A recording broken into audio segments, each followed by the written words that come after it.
Hello student, नमस्कार। मेरा नाम सुन जहांगीर, स्वागत करता हूं आपका हमारे YouTube channel RJS biology educational में। और जैसा कि आप जानते हो कि हम ह्यूमन रिप्रोडक्टिव सिस्टम को डिस्कस कर रहे हैं, जिसके अंतर्गत हमने मेल रिप्रोडक्टिव सिस्टम को पढ़ा था। और उसमें हमने ये देखा था कि मेल रिप्रोडक्टिव सिस्टम जो है उसको हमने उसके ऑर्गन्स को हमने दो भागों में बांटा था। पहले भाग में हमने प्राइमरी सेक्स ऑर्गन देखा और दूसरे पार्ट में हमने देखा था secondary sex organ. Primary sex organ में हमने ये देखा था कि हम उस ऑर्गन को रखते हैं जो दो कार्य करे। एक तो उस सेक्स का जो है वो गेमेट बनाए और दूसरा उस सेक्स के जो सेकेंडरी सेक्सुअल कैरेक्टर है उनको डेवलप करने वाला हार्मोन सीक्रेट करे। तो इसके अंतर्गत हमने टेस्टिस को रखा था और टेस्टिस की एनाटॉमी फिजियोलॉजी जो है हमने कंप्लीट जो उसका अध्ययन कर लिया। और आज जो हमारा टॉपिक है वो सेकेंडरी सेक्स ऑर्गन रहेगा। तो सेकेंडरी सेक्स ऑर्गन के अंतर्गत कौन कौन सी स्ट्रक्चर्स आती है, तो इसमें सबसे पहले हमने देखा था कि एसेसरी डक्ट आती है।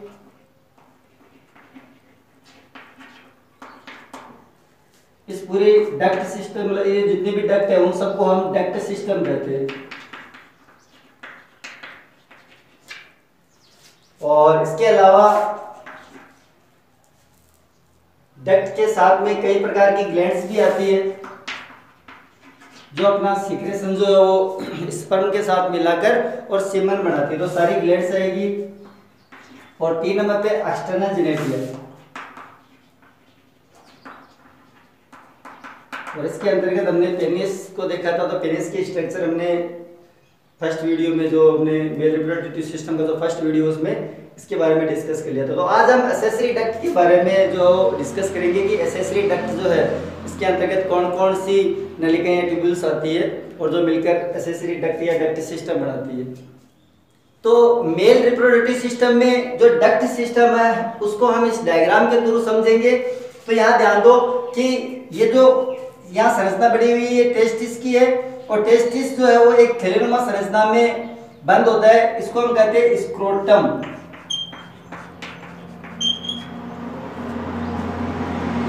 ये बाहर एक थैलेनुमा आवरण होता है और इसके भीतर जो टेस्टिस है, एक तरफ का टेस्टिस बनाया मैंने। तो इस टेस्टिस के अंदर जब हमने टेस्टिस की एनाटॉमी पढ़ी थी तो वहां हमने डिस्कस किया था कि टेस्टिस जो है वो कई सारे लोब में बटी हुई संरचना होती है और ये जो लोब है वो ट्यूनिका वेजाइनलिस के एक्सटेंशन के कारण बनते हैं। और इन लोब की संख्या जो है प्रत्येक टेस्टिस के अंदर लगभग 200 से 400 होती है। और प्रत्येक लोब के अंदर जो है वो मैंने आपको बताया था कि 3 से लेकर 9 तक या 10 तक जो है वो छोटी छोटी नलिकाएं होती है। इन नलिकाओं को हम कहते हैं सेमनीफेरस ट्यूब्यूल्स। तो ये छोटी छोटी जो नलियां दिख रही है यहाँ पे, इनको हम कहेंगे सेमनीफेरस ट्यूब्यूल्स या शुक्र जनन नलिकाएं। यही वो नलिकाएं हैं जिनके अंदर स्पर्मेटोजेनेसिस की प्रोसेस द्वारा स्पर्म या शुक्राणुओं का निर्माण होता है। तो यहाँ शुक्राणु बनते हैं और यहाँ से शुक्राणु बनने के बाद में ये शुक्राणु जो है वो छोटी छोटी और नलियां होती है, छोटी छोटी और ट्यूब्यूल्स होती है जिनके द्वारा एक चेंबर में आते हैं। तो यहाँ से बने हुए यहाँ देखो इस तरीके से इस चेंबर में आएंगे। यहाँ जो बीच में आपको छोटी छोटी नलिकाएं दिख रही है इनको हम कहेंगे ट्यूबुलाई रेक्टाई।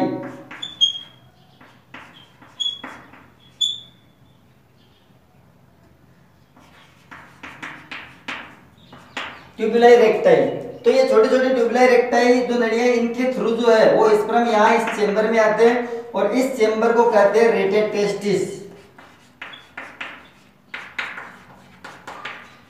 तो इस रेटेड टेस्टिस में जो है आके और इकट्ठा होते हैं। यहाँ मैं आपको एक बात समझा दूं कि यहाँ जो स्पर्म आ रहे हैं इन नलियों द्वारा रेटेड टेस्टिस में वो खुद के मूवमेंट से नहीं आते, बल्कि यहाँ जो मूवमेंट होगा वो पेरिस्टेलिसिस के द्वारा होगा।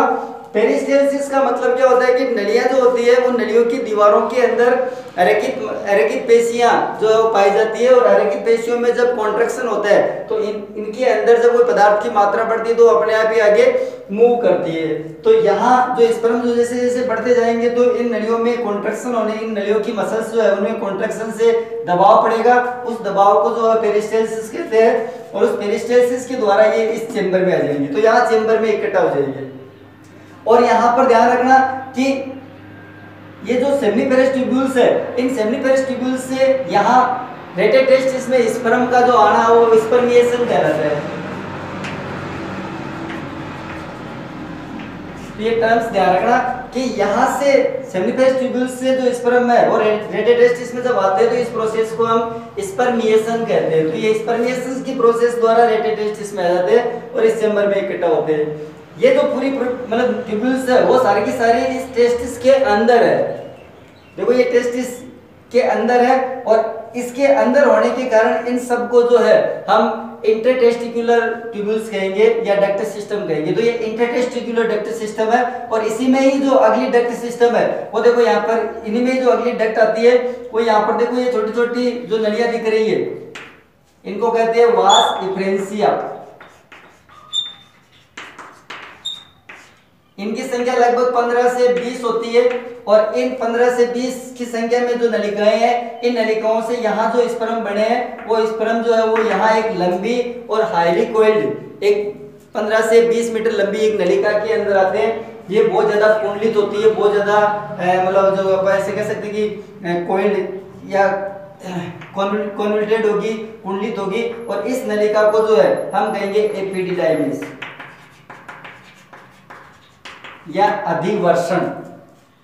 अधिवर्षण के बारे में मैंने आपको बताया था कि अधिवर्षण के जो है वो 3 पार्ट होते हैं। यहाँ सबसे ऊपर का जो देख रहे हो ये इसका शीर्ष है, और शीर्ष को हम कहते हैं केपिट। तो ये केपिट एपिडिडाइमस हो गया। फिर इसके बाद में ये धड़ है, धड़ को हम जो है वो कहेंगे कॉर्पस। तो ये कॉर्पस एपिडिडाइमस हो गया। और लास्ट वाला जो यहाँ देख रहे हो ये पूंछ है, और पूंछ को हम कहते हैं कोडा। तो ये कोडा एपिडिडाइमस हो गया। तो केपिट, कॉर्पस और कोडा एपिडिडाइमस तीन भागों में इसको बांटेंगे, और ये जो है इस संरचना को हम एपिडिडाइमस कहेंगे। एपिडिडाइमस के बारे में आपको बता दूं कि ये जो एपिडिडाइमस है या अधिवर्षण है, ये यही वो स्थान है जहां पर स्पर्म का जो है वो अस्थायी संग्रहण होता है, अस्थायी स्टोरेज होगा। कुछ समय के लिए यहाँ स्पर्म रुकेंगे, और आपको पता है कि अगर कुछ समय के लिए कोई मतलब मान लो कोई संरचना रुकती है तो काफी उसमें टाइम लगता है, मतलब जो टाइम पीरियड लगे उस टाइम पीरियड में उसका मैच्योरेशन होता है। क्या होता है? मैच्योरेशन। तो यहाँ हम ऐसे कह सकते हैं कि स्पर्म का मैच्योरेशन होगा, परिपक्वन होगा। तो एपिडिडाइमस वो स्थान है जहाँ स्पर्म का मैच्योरेशन होगा। अब मैं मैच्योरेशन की बात करूं तो मैच्योरेशन किस प्रकार से होगा कि एक तो जो है वो स्पर्म के अंदर जो है वो कैपेबिलिटी आ जाएगी,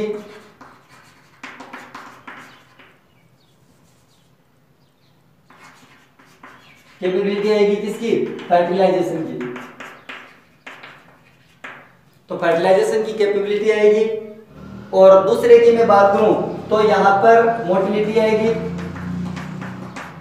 मोटिलिटी का मतलब क्या होता है कि लोकोमोशन यानी गमन की क्षमता जो आएगी, तो लोकोमोशन की क्षमता भी इसमें आ जाएगी। तो लोकोमोशन की और फर्टिलाइजेशन की कैपेबिलिटी आने के कारण यानी आप उस समय तक स्पर्म गुजारेंगे और उस दौरान इनके अंदर मैच्योरेशन होगा, और मैच्योरेशन के दौरान उनमें थोड़ी मोटिलिटी आएगी, और मोटिलिटी के अलावा कुछ कैपेबिलिटी भी आएगी जो फर्टिलाइजेशन में आगे काम आएगी। तो ये वो स्थान है जहां पर स्पर्म का स्टोरेज होता है, और स्टोरेज के साथ साथ में स्पर्म का मैच्योरेशन भी होता है। अब इसके बाद में हम आगे बढ़ते हैं। तो यहाँ एपिडिडाइमस से देखो ये एक नली निकल रही है, एक ट्यूब्यूल्स निकल रही है, और ये ट्यूब्यूल्स जो है वो यहाँ से ऊपर की तरफ बढ़कर और वापस इंग्वाइनल कैनाल में आएगी, और इंग्वाइनल कैनाल के थ्रू जो है वो ऊपर की तरफ आकर और अपने लोअर एब्डोमिनल जो कैविटी है उसके पेल्विक ब्रिम में आएगी, और पेल्विक ब्रिम में आके और जो यूरिनरी ब्लैडर है जिसको मूत्राशय कहते हैं, उस मूत्राशय के चारों ओर से लूप बनाती हुई जो है वो आगे एक चेंबर में खुलेगी, और इस चेंबर को जो है हम कहेंगे एम्पुला ऑफ वास। और इस एम्पुला ऑफ वास में एपिडिडाइमिस से स्पर्म जो है जिस ट्यूब्यूल्स के द्वारा आएंगे उसको हम कहेंगे वास डिफरेंशिया।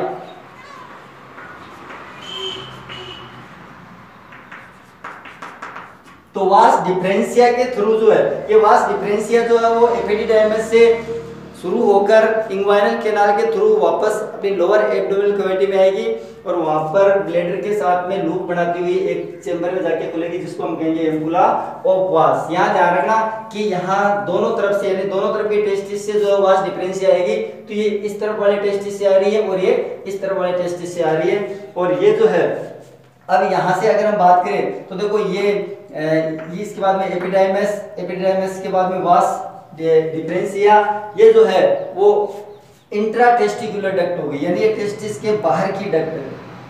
फिर अब इसके बाद में ध्यान दो कि दोनों तरफ से जो ये वास डिफरेंशिया आके एम्पुला वास में खुलती है और एम्पुला वास से फिर जो है वो दोनों की दोनों आगे जाके मिल जाती है। देखो ये यहाँ पे ये यहाँ से आके मिली है, यहाँ से आके मिलकर और एक ही नलिका बनाती है, एक ही डक्ट बनाती है। और इस जो यहाँ से बनने वाली दोनों की मिलने से बनने वाली ये जो डक्ट है इसको हम कहेंगे इजैक्युलेटरी डक्ट।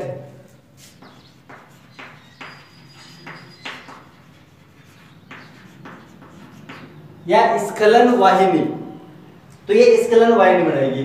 अब एक चीज और ध्यान रखना कि यहाँ पर एक ग्लैंड आएगी यानी कहने वाला कि दोनों तरफ के जो एम्पुला वास है यहाँ पर एक एक ग्लैंड आगे खुलेगी। तो हम इन ग्लैंड को यानी पैर में है तो एक पैर ऑफ ग्लैंड जो यहाँ आगे खुलती है, एक यहाँ आगे खुली है और मान लो एक ये यहाँ आगे खुली है। तो ये दो जगह पर जो ग्लैंड खुली है इनको हम कहेंगे सेमिनल वेसाइकल यानी ये शुक्राशय है। और शुक्राशय जो है वो ग्लैंड के रूप में है और इस शुक्राशय से कुछ सिक्रेशंस होंगे जो यहाँ से इस एम्पुला वास में आके जो है वो स्पर्म के साथ मिक्स किए जाएंगे और इस दौरान जो है इनके मिक्स होने से जो है वो सीमन का निर्माण होता है। तो सीमन के बारे में हम अगले वीडियो में जो डिस्कस करेंगे।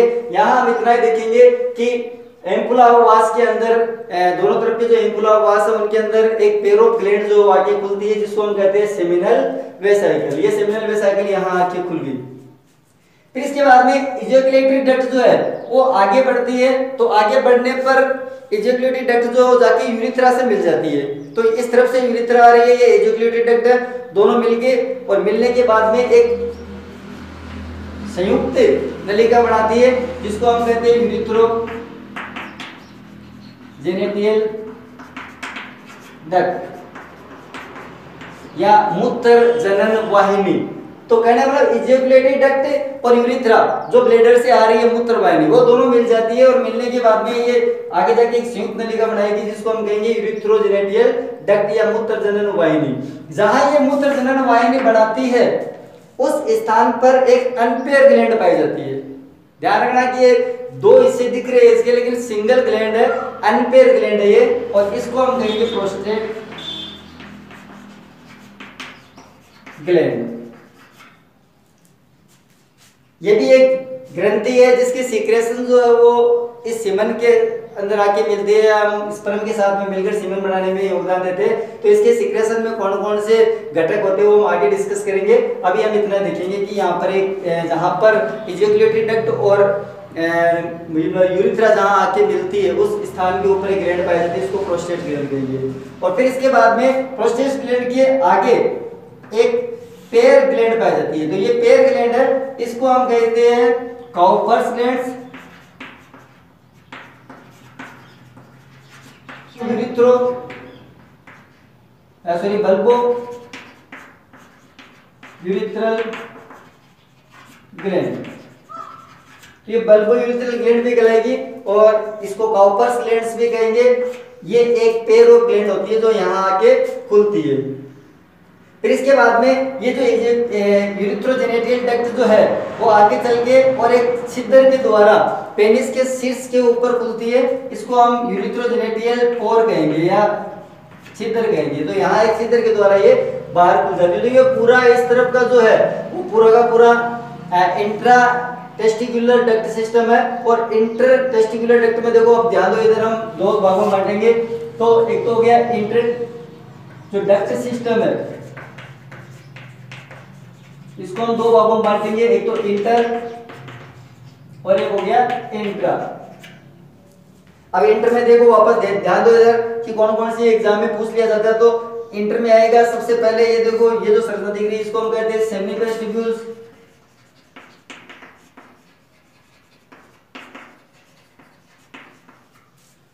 फिर इसके बाद में यहां पर ट्यूबुलाई ऑफ रेक्टाई,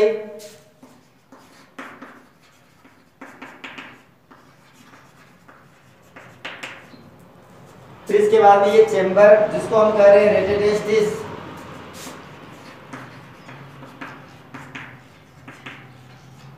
और इसके बाद में अगला जो है इसको हम कह रहे हैं वास इफ्रेंसिया। ये चार जो डक्ट है वो इंटरटेस्टिकुलर होगी, वास इफ्रेंसिया।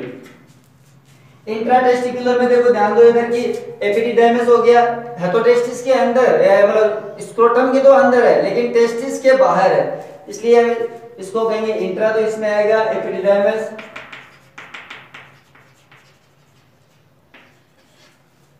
दूसरा वास डिफरेंशिया ये जो दिख रही है,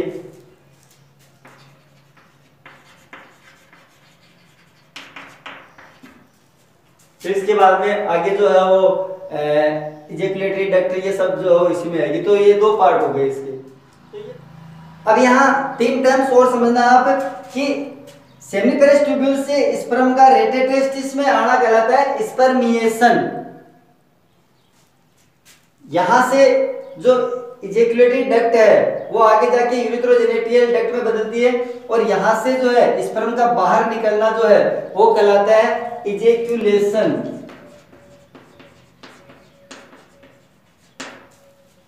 जबकि पेनिस के थ्रू स्पर्म का फीमेल जेनिटल ट्रैक्ट के अंदर पहुंचाना जो है उसको कहते हैं इंसेमिनेशन। तो ये तीन टर्म्स जो है आपको ध्यान देना है कि सेमिनिफरस ट्यूब्यूल से आना स्पर्मिएशन, यूरिथ्रोजेनिटल डक्ट से स्पर्म का बाहर जाना जो है वो इजैकुलेशन, जबकि पेनिस के थ्रू स्पर्म का फीमेल जेनिटल ट्रैक्ट के अंदर जो है वो पहुंचाना जो वो कहलाता है इंसेमिनेशन। तो ये तीन टर्म्स है, ये ध्यान रखना। तो स्टूडेंट ये जो डक्ट सिस्टम है वो मैंने आपको एक डायग्राम के थ्रू जो पूरा समझाया है। अगर किसी प्रकार की कोई समस्या हो, किसी प्रकार की कोई दिक्कत हो तो कमेंट बॉक्स में ज़रूर लिखिए, मैं उसको सोल्व करूंगा। और अगर वीडियो आपको पसंद आया तो इसको लाइक, शेयर और चैनल को सब्सक्राइब जरूर करें ताकि और अच्छे से अच्छे कंटेंट आप तक मैं पहुंचाता रहूँ। धन्यवाद।